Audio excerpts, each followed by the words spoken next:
Nottingham Forest are not done in the transfer window. There's plenty still to come. Let's bring you the latest transfer news. Welcome to Forest Fan TV.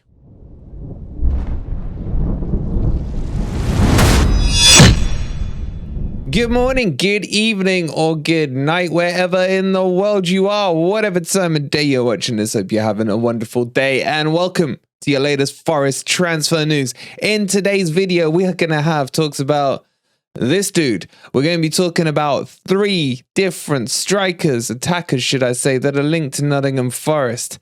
I don't know if I like any of them, and I want your thoughts on it. So, and don't forget, tonight, 8:30, we got the locker room where Alan March will be special guest hosting for us. The Forest legend in terms of his announcement skills, and he was out in the World Cup doing the announcements there, proudly wearing his Forest shirt. So don't forget to tune in at 8:30 with the boys for that to kick off.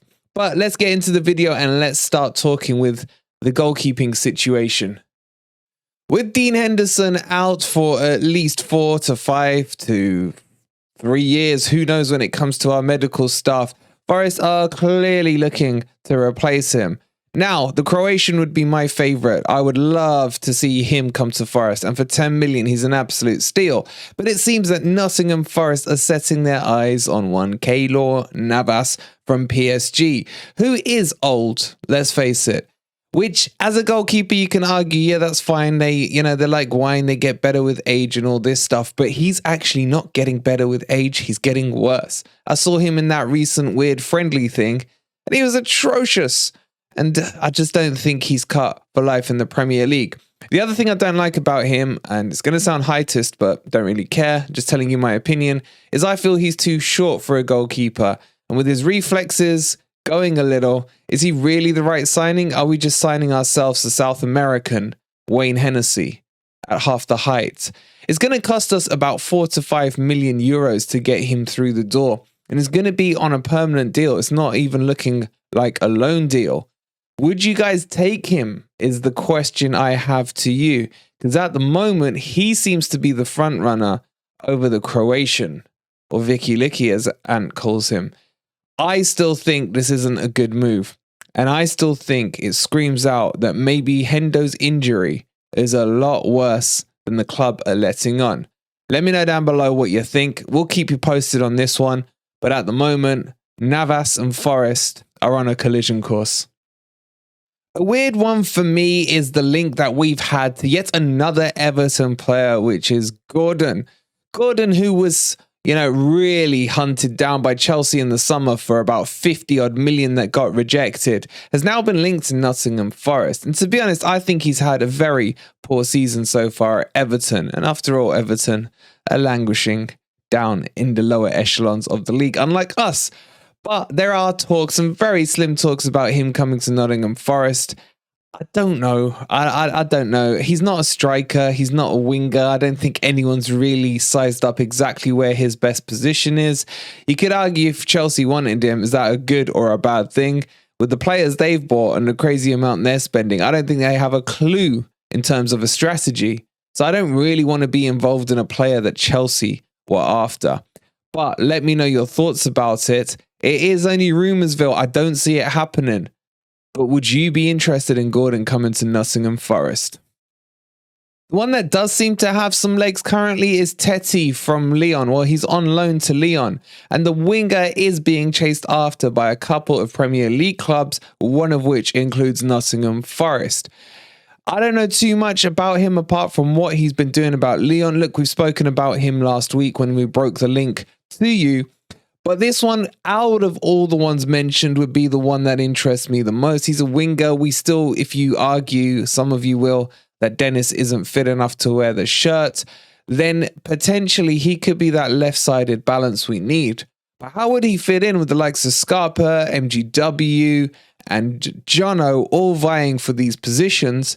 Maybe we do need that strength and depth on there. I don't know anymore. I don't know, because apparently Wood is a winger as well, which... we had the debate about it yesterday.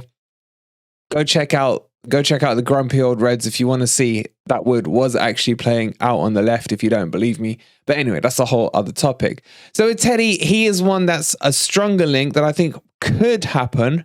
Am I confident at the moment it will happen? Not really. But watch this space and we'll keep you posted on it. But the rumors on that one are definitely growing. Here's another fresh one for you. Anthony, the guy who scored against us for Bournemouth on the weekend, has been linked with Nottingham Forest. Nottingham Forest, who came close to signing him in the summer, having had, I believe, verbal agreements and everything done, and for whatever reason it fell through, are apparently looking back at this kid. Now, this one may be worth signing just to stop him from scoring against us, because he's damn well becoming annoying. I'd probably put Billings into that equation as well. Billings, by the way, might be leaving Bournemouth, which would be hilarious. But anyway, Anthony is one that has very loosely, suddenly today, been linked with Forest. Is this a knee-jerk reaction to the game at the weekend? Or are Forest really quite keen on him? Look, he's quite good. He's quite pacey. Is he consistent? For me, no, he isn't. Has he, pulled up trees at Bournemouth? I would say no, just when he's playing Forest. So again, these aren't the caliber of players that are getting me going. It's not a Danilo, it's not a Scarpini. These are like middle of the range to bottom of the barrel kind of players, and I don't know if I'm interested in them, and they all seem to be attackers. The only link in terms of a defender is bloody Holgate again from Everton. I don't know why we're fishing in this godforsaken cesspool that is the Everton pond. Holgate for me is not good enough for Everton, therefore by default and de facto is not good enough for Nottingham Forest because we're a bigger and better club. So why are we looking for the likes of Gordon, Holgate, even Decorah was linked heavily at the start of the window? Is there just some kind of fire sale going on at Everton and we're in there, in the Tesco value bargain bin section trying to pick up some of these deals? I don't know. But that's the other link that's coming through from Everton. We talked to you about Zanililo from Roma last week, who is still on his way out, but Spurs are definitely the front runners on this, and their price has been put on his head at around 26 million.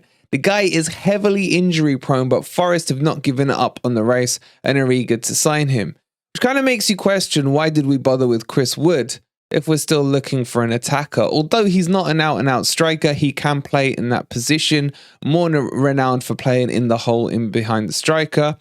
That would then bring you the argument of how the hell would he fit in with Morgan Gibbs-White, Scarpini, even Lingard, some of you would chuck in there. So I don't know. At the moment, I would like to see the focus on centre-backs. It's a little frustrating that it isn't.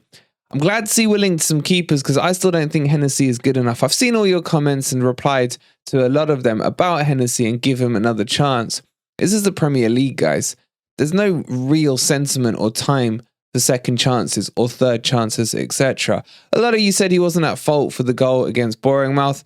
I agree. I didn't put full blame on him, but bloody hell does he go down in slow motion to reach out for his right. He's like 6'6", man. He should be able to cover that angle from the shot. But that's just my opinion on it. Let me know your thoughts down below. Okay, so that's a quick roundup of all the weekend and today's transfer talks, gossip, rumors, and links to Nottingham Forest. Please make sure you let me know if you like any of those players. Do they excite you? Where do you think they all fit in? Chuck it all down in the comments below. And I'd love to know what you guys have to think. If you've made it this far into the video and you're enjoying the content on Forest Fan TV, please don't forget to give the video a quick like. It helps so much. Subscribe to the channel if you are new, because 45% of you watching right now are not subscribed. And if you want to become a member and help us with our journey, it's only 99p. Don't forget to hit that join button. Thank you so much for watching. We'll catch you on the next update or tonight in the locker room at 8:30, where it's your chance to get your calls in to talk about Bournemouth and ahead to the Manchester United game with the boys and Alan March. Thank you for watching, and come on, you Reds.